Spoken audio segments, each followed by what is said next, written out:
Bismillahirrahmanirrahim. Alhamdulillahi rabbil alamin. Allahumma salli ala sayyidina Muhammadin nabil ummiyi wa ala alihi wa sahbihi wa sallim, amma ba'du. Saudara-saudara yang dirahmati oleh Allah subhanahu wa ta'ala, dalam Islam terdapat beberapa hewan yang boleh dibunuh karena dianggap dapat merugikan dan juga membahayakan kehidupan manusia jika dibiarkan. Meskipun hewan merupakan salah satu makhluk hidup ciptaan Allah, sama seperti tumbuhan dan manusia, namun ada beberapa jenis hewan yang dianggap sebagai salah satu jelmaan syaitan. Dikisahkan kalau pada zaman dahulu setan kerap menggunakan bentuk ataupun perwujudan hewan tertentu untuk mengganggu manusia. Pada video kali ini akan kita uraikan 7 hewan yang diperbolehkan untuk dibunuh dalam Islam. Saudara-saudara yang dirahmati oleh Allah subhanahu wa ta'ala. Pertama, cicak. Cicak merupakan salah satu hewan yang dianjurkan untuk dibunuh, bukan hanya berdasarkan syariat Islam, tetapi berdasarkan medis pun. Hewan yang sering memakan makanan di meja ini sangat dianjurkan untuk dibunuh. Alasannya karena hewan cicak diketahui membawa bakteri yang bisa menyebabkan penyakit perut dan juga gangguan pencernaan. Diriwayatkan dalam hadis riwayat Muslim bahwa Rasulullah SAW bersabda, barang siapa yang membunuh cicak sekali pukul, maka akan dituliskan pahala baginya seperti 100 kebaikan. Dan barang siapa memukulnya lagi, maka baginya pahala yang kurang dari pahala yang pertama. Dan barang siapa memukulnya lagi, maka baginya pahala lebih kurang dari yang kedua. Ummul Mukminin Aisyah radhiyallahu anha berkata, sesungguhnya Rasulullah sallallahu alaihi wasallam menceritakan kepada kami bahwa Nabi Ibrahim alaihi salam ketika dilemparkan ke dalam api oleh Raja Namrud, tidak ada seekor hewan pun melainkan berusaha untuk memadamkan api kecuali cicak.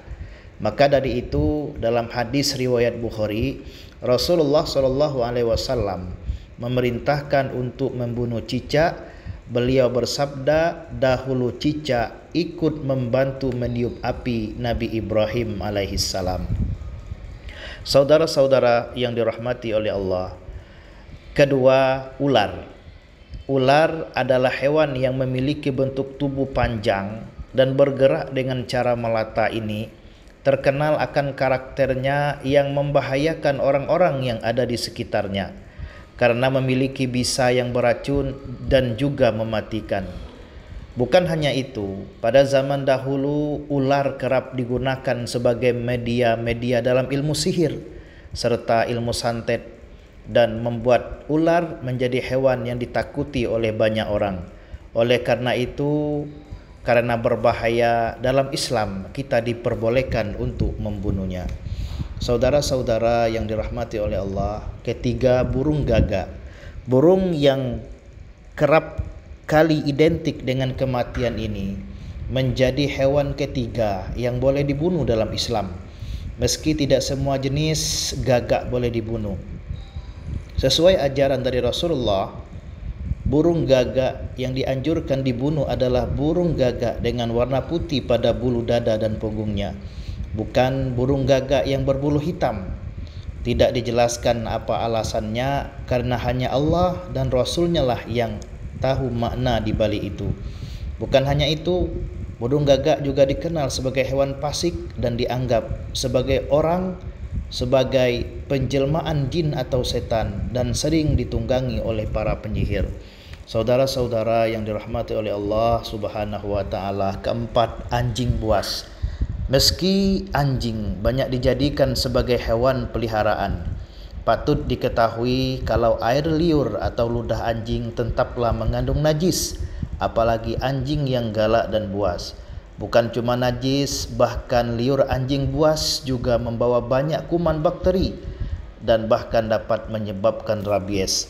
Namun dari seluruh anjing yang ada di dunia ini, anjing liar dengan warna hitam polos adalah jenis anjing yang disunahkan untuk dibunuh. Karena setan sangat suka menjelma menjadi anjing dengan warna hitam polos dan menyebarkan hasutan serta fitnah di mana-mana. Saudara-saudara yang dirahmati oleh Allah, kelima, burung elang. Burung elang dianggap menjadi salah satu hewan yang merugikan manusia karena kerap memakan ternak seperti ayam. Padahal dikatakan kalau ayam hewan yang diberi keistimewaan dapat melihat malaikat. Kokok dari seekor ayam pada pagi hari menandakan kalau para malaikat sedang membagikan rezeki ke seluruh pelosok negeri, dan yang merupakan jelmaan setan dikisahkan kerap memakan ayam di pagi hari agar tidak ada lagi kokok ayam. Keenam, tikus. Tikus, hewan yang satu ini merupakan salah satu jenis hewan yang terkenal kotor dan juga menyebabkan penyakit, karena secara ilmiah biasanya tinggal di lingkungan yang kotor dan najis. Tikus termasuk salah satu hewan yang haram untuk dimakan. Karena itu ia diperintahkan untuk dibunuh dan disebut sebagai hewan fasik. Diceritakan seekor tikus keluar menarik sumbu lentera, lalu ia lemparkan sumbu api di depan Rasulullah SAW persis pada tikar yang beliau duduki. Api pun sempat membakar tikar seukuran uang dirham. Ketika itu Rasulullah SAW bersabda, "Jika kalian hendak tidur, matikanlah lentera-lentera api kalian. Sesungguhnya setan menunjuki tikus untuk melakukan apa yang seperti ini hingga api membakar kalian." Hadis riwayat Abu Daud. Dan yang ketujuh, kalajengking. Kalajengking merupakan salah satu hewan yang sangat suka bersembunyi di sela-sela kehangatan dan aktivitas manusia. Maka dari itu, jika Anda baru beraktivitas di luar ruangan, cobalah periksa dengan teliti barang bawaan. Pada dasarnya, kalajengking ini memang bersifat fasik atau memiliki kecenderungan untuk mengganggu manusia. Tidak hanya dengan sengatan-sengatan yang menyakitkan, namun juga bisa mematikan. Oleh sebab itu, di mana saja kita menemui hewan ini, pastikan untuk segera membunuhnya sebelum ia sempat menyuntikkan bisa yang sangat beracun. Saudara-saudara yang dirahmati oleh Allah Subhanahu wa taala, inilah 7 jenis hewan yang di dalam Islam sangat dianjurkan untuk dibunuh jika menemui, sebagaimana yang disampaikan dalam hadis yang diriwayatkan oleh Imam Muslim. Demikian video kita kali ini. Mudah-mudahan bermanfaat untuk kita semua. Amin. Amin ya rabbal alamin. Subhanaka Allahumma wa bihamdik, asyhadu an la ilaha illa anta, astaghfiruka wa atubu ilaik.